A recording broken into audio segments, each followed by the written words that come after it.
You are listening to the Spent the Rent podcast. And now, here's your host, Patty Rose. Hello, I am Patty Rose, and welcome to the Spent the Rent podcast. I am joined by Community Relations Director at SquareOne Villages, Amanda Dellinger, and Senior Community Development Specialist at SELCO Community Credit Union, Olivia Sorensen. We came together today to talk about two of the most community-driven organizations in our area and to discuss a partnership that has helped tremendously with the issue of houselessness in Lane County. Through the program SELCO Steps Up, SELCO has issued a $200,000 grant to SquareOne Villages for their Rosa Village project that will provide 52 permanent affordable housing units at the 2200 block of Roosevelt Blvd in Eugene, Oregon. Before we go deep dive into the Rosa Village project, I'm going to ask each of you about your respective organizations. And first of all, I want to say thank you both for being here. Let's see. I'm going to start with you, Olivia, representative of SELCO Community Credit Union. Everyone knows SELCO if you're in the area, but if people live under a rock, can you share a brief history and a mission of SELCO Community Credit Union? I would be happy to.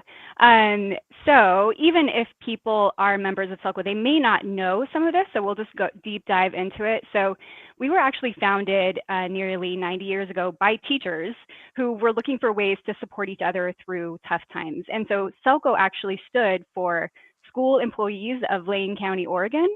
And we started here in Lane County. That is still where our headquarters is, even though we've expanded through the state over those 90 years, obviously. So now we're up to 15 branches. We serve 27 counties across Oregon, and we're really lucky to have a strong membership that we get to work with daily. And we have an insurance department. We do mortgages. There's a lot of options to help people meet their financial goals. And I know that we'll talk more about this later, but given how we were founded, education is still obviously very much at the core of the way that we serve our community and that we serve our membership. And so we always want to make sure that that education piece is as meaningful and as impactful as it can be, whether that's partnering with local nonprofits or finding ways to provide that education in other ways. So for example, financial education, right? We have our education materials all for free on our website, not just for members. And so that educational piece has just been that through line for us. Yeah, I've done a couple episodes about credit unions as a whole. Full disclosure, I bank with On Point, and it's just because that's who took my car loan, and then I had just switched. I used to be with SELCO. You guys are all great. And it just kind of depends on what's convenient for you at that time. But my brother actually used to work for SELCO as well. So let's see. Amanda, we'll talk about SquareOne Villages. This one may be more common for the people that are kind of in the activism scene or just the people that are trying to work to combat homelessness in Eugene. But for a lot of people, they still don't know about what SquareOne Villages is and what you do. Because when I talk about it, people ask me, they're like, what is it that SquareOne Village do? And I'm like, oh, they build tiny homes. And I guess that's part of it. I don't know. So let's hear what you can provide an overview of SquareOne Villages and its mission. Sure, absolutely. So SquareOne Villages is a nonprofit co-op housing developer in Lane County, Oregon. And we also operate a non-congregate shelter in Eugene called Opportunity Village. And our mission has changed a bit over the years. We did start out by building tiny homes, specifically because we were targeting single households and couples, which are actually 83% of the homelessness population. And that was who we were really wanting to serve. And we've started to move into the area of developing co-op housing that exists on a community land trust. The SquareOne Villages is now formally a community land trust. And we have representation on our board of directors. One third of our board is actually from our housing co-op, so people who live in one of our co-ops. And so our first project, our non-congregate shelter, we developed it in 2013. And Opportunity Village is a place where residents have their own sleeping unit with a door they can close and walk, no shared walls or anything like that. And then the kitchen, the laundry, the bathrooms, other community spaces, that's all shared. And then Right. we've developed, yeah, and then I just want to mention we've now developed 4 housing co-ops here in Lane County that serve people with low incomes in 3 cities throughout the county. Yeah, I had Gabe Pikovitz on the podcast quite a while ago, maybe a year and a half ago.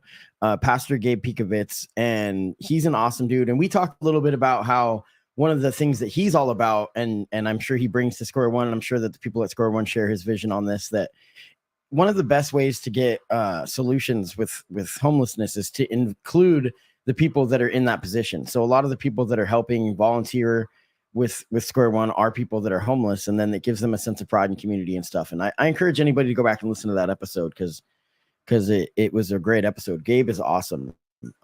He's a great dude. So we'll bounce around a little bit.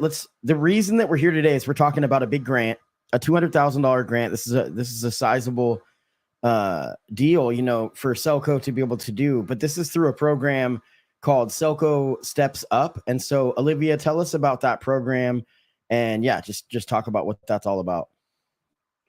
This is probably my favorite thing to talk about. So you're opening a whole can of worms with that. But essentially, as a credit union, we really want to give back to our community, and that can happen in a lot of different ways. So we've had educator grants for years that we've given out, scholarships that we've given out for years.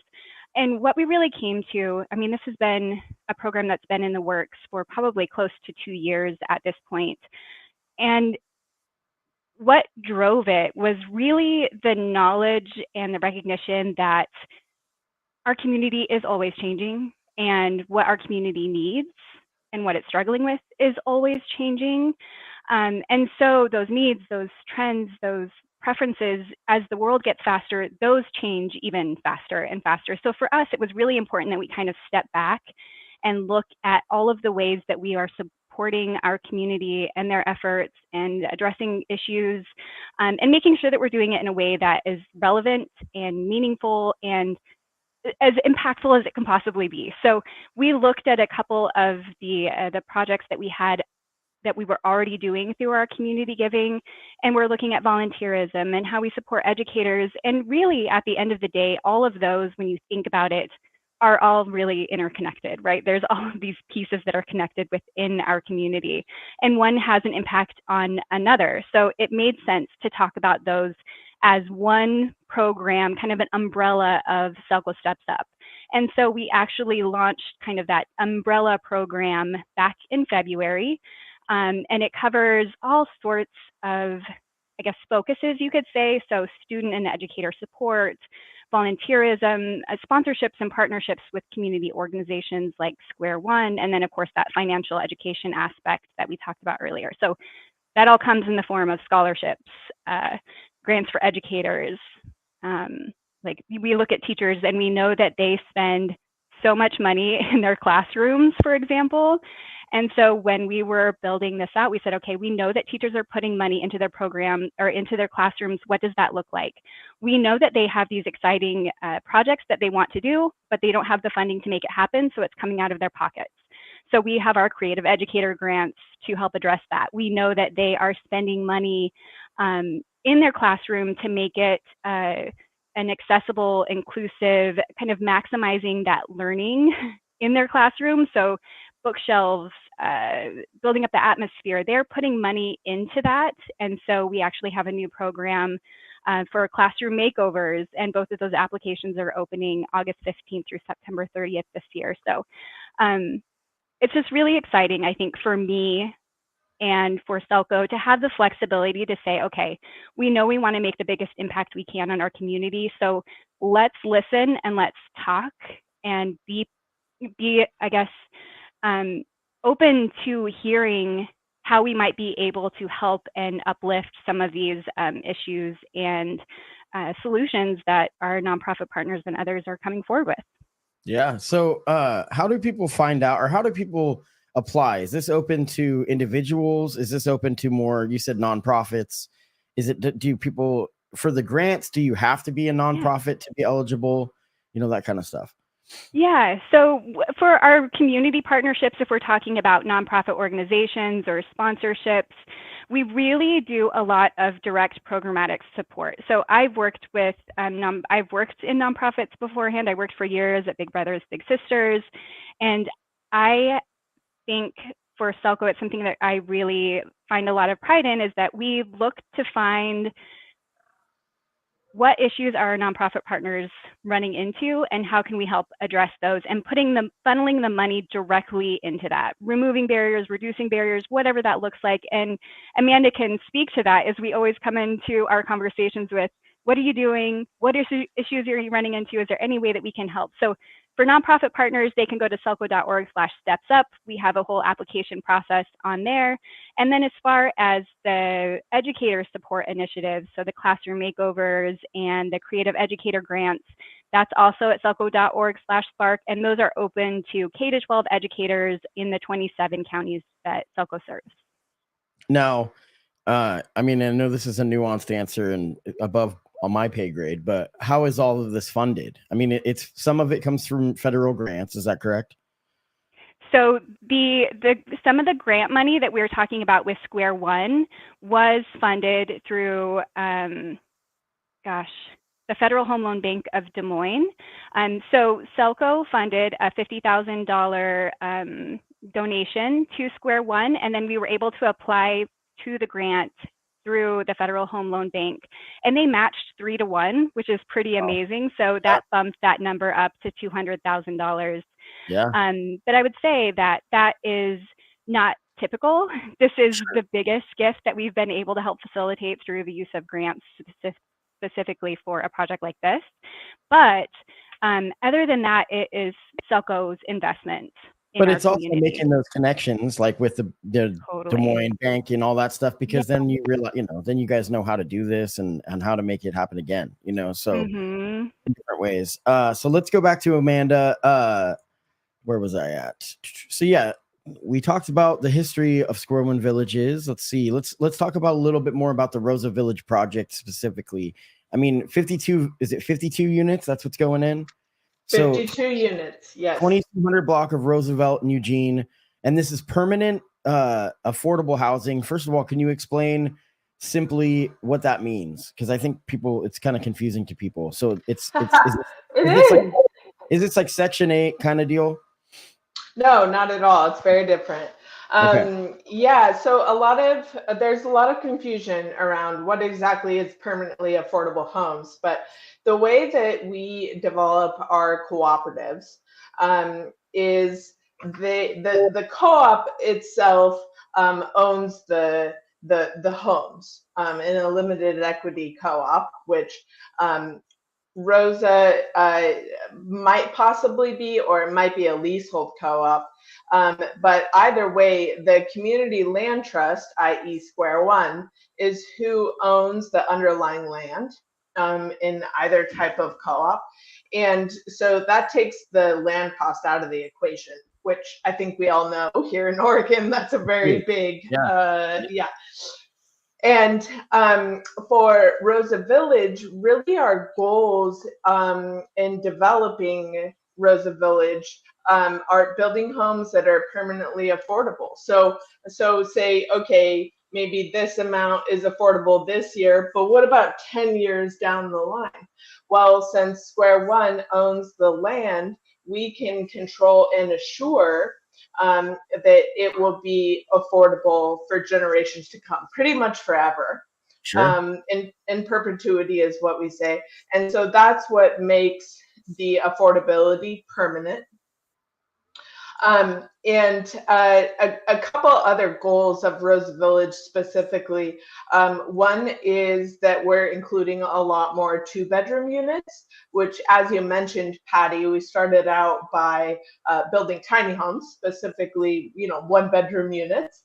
But we're starting to build 2-bedroom units for a lot of reasons, and I think we want to expand who our work suits, and of course, there's so many of us are looking for housing in the area, and this is one way that we're starting to expand on our work. And another big reason, or another big goal for Rosa Village, is to build homes that are what's called net zero energy ready. And what does that mean? It means all kinds of different things in building language, but essentially it means that if solar panels were installed on the homes, then the buildings would be able to make the amount of energy needed to sustain the village. And at Rosa Village, it'll be our first project that not only is net zero energy ready in the building process, but we will also be installing solar panels as well. So which will cut off about 70% of the energy that the co-op needs to pay for. Yeah. Wow, that's awesome. It's funny how that works. When there's new stuff, it ends up being more innovative. It's like a lot of times the rural community has the best internet. Because it's the newest one, and that's a new thing. Let's see where we at. Who's eligible? I talked about that a little bit. So where do people apply for, and when is this project supposed to be done? Rosa Village. So Yeah. people can apply who are income eligible. So the income limit will be 60% of the AMI, which AMI is the area median income. And here in Lane County, it's depends on how many people are in the household. But let's say there's just a single person in a household. That means that the limit would be about $35,000 in annual income, and then the lowest amount will probably be about $900 a month, or for the year, I think that's about 10 grand. So people who fall within that range, it's a big range, obviously. And so it's important to SquareOne to set the monthly, what it calls carrying charges instead of like rent or a mortgage, low enough to be 1/3 of the rent of somebody who makes $900 a month. So it's kind of confusing when we start talking about numbers, but that's what it looks like in a nutshell. Totally. And there's ways to find out all this information on SquareOne Village's website. And if you're somebody that's in a position, I'm sure that there's somebody that you can talk to that can let you know if you're eligible. And the same, like I said, go ahead. Oh, there's one thing I wanted to mention. So when applications open for Rosa Village, once it's built and everything's complete, which likely won't be until late 2016, possibly early 2017, but when it's complete, sorry, 2026. Yeah, that's crazy. I don't know how that happened, but anyway, go ahead. 2016 is still happening, actually. But anyway, go ahead. Yes. And so you said the applications, once they go open. Yep. Once they open, then the application period we usually do for 3 weeks, and people can apply within that time frame. And then residents are selected by lottery. And so we really find that's the most equitable way to go about resident selection. Yeah, for sure. Okay, so now I know that you guys had kind of jokingly had talked about some of the work you guys do behind the scenes. How did this partnership come to be? I'll ask this of you, Olivia. Selco and SquareOne, who approached who? Was it just one of you asked the other one out to dinner? How does it work when a credit union and a nonprofit become a partnership? Yeah. So it kind of goes back to what I was talking about before, where the nonprofit typically will come to us with a need, or we see the movers and shakers in the community, and we can you kind of start to run in the same circles when you are in the nonprofit community or you're directly dealing with a nonprofit community. So you hear of things going on. And honestly, it's no surprise to anybody that the housing crisis is one of the most pressing issues facing our community. So it was a natural fit, and our relationship with SquareOne actually started in 2017. We actually helped bring electricity to some of their earlier homes. We helped start their resident support fund, which they actually use for residents who need money for bus passes or government IDs or some of those other things, because it's not only a roof over their head, right? You need some of those other resources to really empower individuals and help them reach their their goals and their dreams and what they're going after. That stability, honestly. For sure. Yeah, and go ahead. Oh, I just wanted to add to that a bit. I just wanted to say that resident support fund Olivia was talking about also provides funding for people coming out of our shelter program that need to come up with a security deposit, first and last month's rent, things like that for long-term housing that they have gotten into. So it's an amazing asset for residents. You had mentioned kind of the network, especially locally with nonprofits. And unironically, there's a comment from Shelter Care on the screen for anybody watching. It says, "We love SquareOne Villages and Selco Community Credit Union." Shelter Care is one of the ones that I choose to shout out a lot. And I'm going to give you guys a chance. And I didn't tell you I was going to ask you this. So this is going to be, I hope I don't throw you off base. So I want each of you to give a shout out to somebody in the nonprofit world, or just, it doesn't even have to be an organization. It could be a person, a situation, somebody in our community that's really helping with homelessness, and somebody that in your networks personally that you've seen just is doing great work. And let's start with you, Olivia. That's a tough one, huh? Well, so there's a lot of people to choose from, first of all. And I mean, speaking of Shelter Care, shout out to them because I also adore them. And in fact, we have a group of our volunteers going to help put together move-in kits in September. So it's items like toilet paper and garbage cans and like the things that you would need when you move into a home that you don't necessarily think about until you need it. And then you're like, well, I don't have that or the money to get it. So we fund that every year for Shelter Care, and our volunteers will go in and do that. So gosh, I would have to say Kat then with Shelter Care. Yeah. And I had Shelter Care. I've had them on multiple times, and I hope her name, I'm not getting it wrong. I want to say it's Dana, who was my guest. But I could listen to her talk for like 10 hours because she's just such a rad person. They're all such awesome people, just genuinely kind. Like you can just hear it in the non-judgment of tough. I don't know. It's a cool thing to see so many people that really could be, they're such talented people that could be doing so many things, so many different places, but they choose to take the sacrifice to serve the community. And that's huge. So what about you, Amanda? A shout out to, I mean, we took the easy one with Shelter Care, so I'm going to give you a hint. You can say Shelter Care, I guess, but, no, who's person you'd like to give a shout out to? Well, it's funny because the first thing that came to my mind was actually Kat with Shelter Care, but I won't,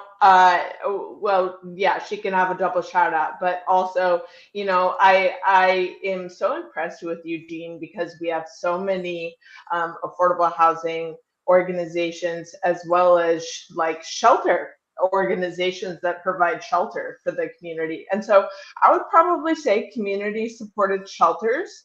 And Heather Kwasanza is one of the leaders in that organization. And I'm just really impressed with her work. And they've done a really great job of actually employing some of the people that they serve. They create intentional communities that are shelters. So for people that are otherwise unhoused. I'm just really proud of their work, even though I have nothing to do with it. Yeah, absolutely. Sometimes we feel connected because we follow it and we see the progress, and that's why I do what I do. I mean, it's just giving a shout out here and there sometimes can raise awareness, and people can donate money if they want to these services. I know that, obviously there's all the animal, projects for nonprofits, animal rights projects and stuff that raise a lot of money. But these situations with homelessness everybody talks about how there's so many services. That's why people come here. There's so many myths, shelter care. And I talked about a lot of that stuff, that's actually not true. We're seeing more of it now, but there's just different reasons. And people can talk about all the issues about what makes people homeless. But, we gotta work on keeping people in their homes, for one. And then second of all, we got to work on jobs and opportunity. And then there's just so many issues. And I try to spotlight as much. Building more homes, right, Patty? Yeah. Building more. Yeah. It's really good to see. And that's why I try to have these conversations, because there's going to be, like you had said, Olivia, earlier, about just the changes in our community are sometimes unpredictable, and sometimes they are predictable. And yet it's difficult to get through to people that what the changes are going to have to be accepted. Like, for example, we saw in the River Road area, we've seen so much distrust of government and whatnot, because they have, the MX going in, and there's reasons. It's like, we're going to have so much housing being put in out there because we're dealing with this issue that in a 15 to 20 year plan, we're not going to be able to fit all those cars. Like, we're going to have to use public transit. So it's difficult for the framing and the marketing of this stuff. I think it's cool that a company like Selco is willing to do a podcast like this that's unvetted and simple. But I've paid my dues, but I really think it's up to us in the community to just kind of be talking to each other and doing our due diligence, because I'm an amateur. I'm self-taught with all this stuff. But if you look at the beginning of the conversations we were having 7 years ago when I started this podcast to today, and the amount of progress we've made as a community, I personally think we've made a huge dent in the homelessness in our community. In both Eugene and Portland, if you walk around lately, there's a renewed resilience, and I truly believe it. And I don't know, I think a lot of people have to pat themselves on the back for that. That's a weird rant, and I went all over the place. But back to questions. Let's see, we got a couple more. So future projects, I'm going to ask simply for both of you, and we'll take turns. What are some of the future projects? We're going to focus today, Olivia, when I ask you specifically on the Steps Up program, because I think that Selco as a whole, I think, is just too big to tackle that. So let's focus just on the Steps Up. What are some of the future projects, on the horizon? Future projects in the horizon.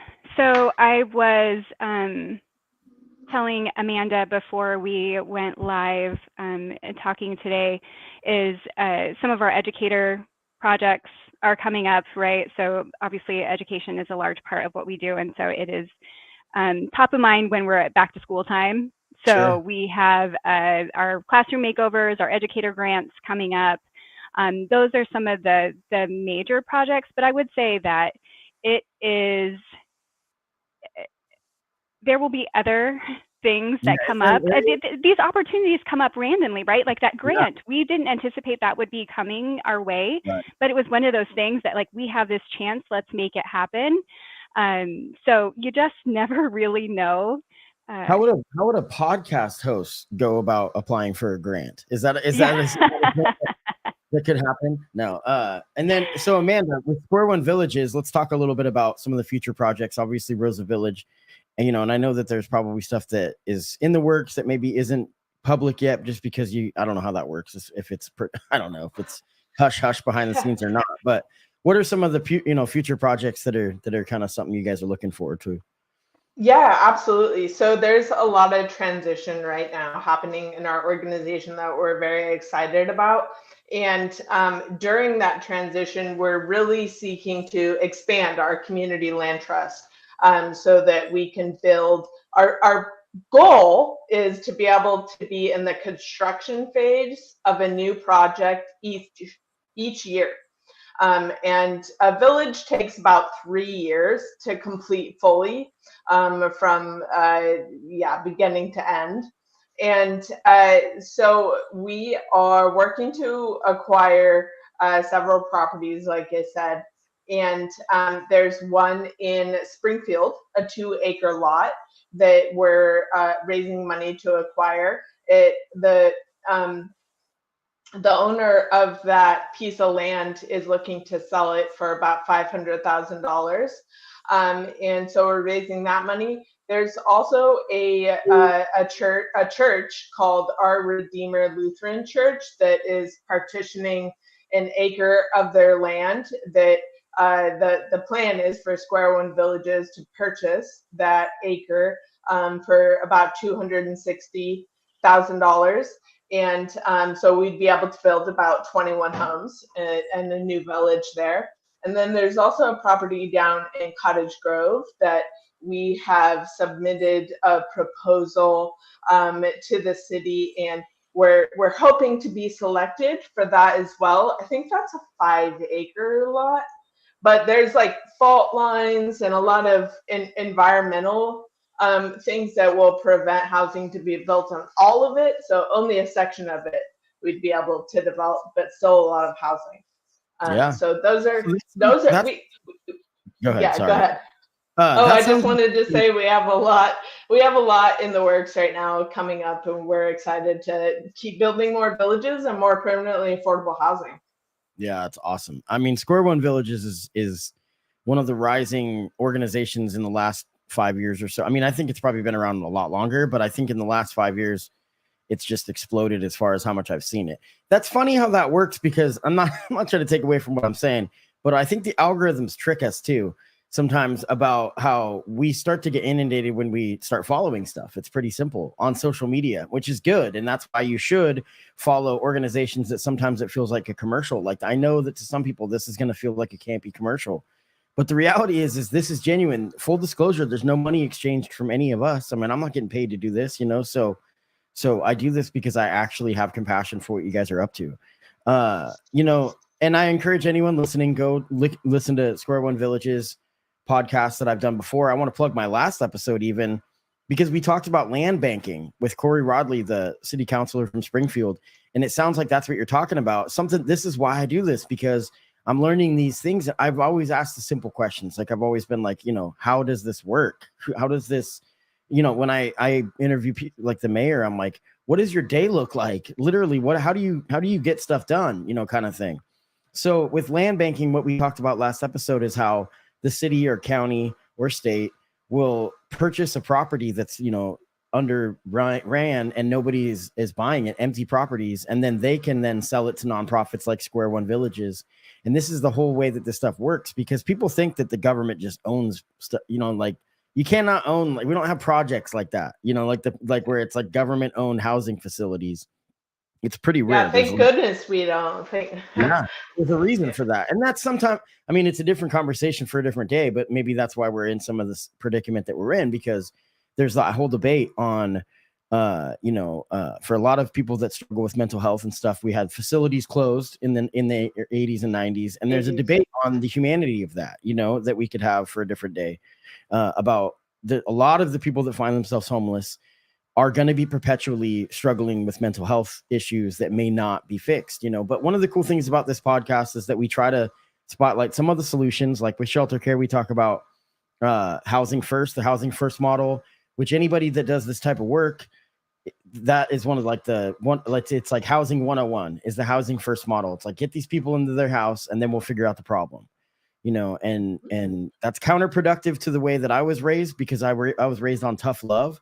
But tough love doesn't work for everybody. So thank you both so much. If you'd like to sponsor the show, you can go to strpod.com/sponsors. There's a bunch of this stuff there. I got music that I've made. I've got a bunch of stuff at strpod.com. SquareOne Villages, Selco Steps Up. Shout out to both of you for the work that you continue to do in our community. I want to say one last thing, and I promised myself I wouldn't get political, so bear with me. Spent the Rent podcast. I just want to make this statement. We haven't done an episode in the last couple of weeks. It seems like there's been like 12 months over the last 12 weeks. I just want to say the Spent the Rent podcast does not support political violence of any kind. Democracy only works if we hold respect and dignity towards those we disagree with. We can disagree on policy, but we still got to live together. And that I just want to remind everybody that kindness is contagious, and that this election season, let's show some respect to each other and try to find where we find common ground. And I know that I haven't been the best about that in the past, and I'm going to try to do better. I'm not going to stop calling people out. Like, if you're a racist, then you can kick rocks. But that being said, I think we all kind of need to take a deep breath and kind of realize that the angry rhetoric isn't helping anything. So hopefully that was not too painful, but but anyway, thank you both so much. We're gonna get out of here. Thank you. Thank you. You're welcome.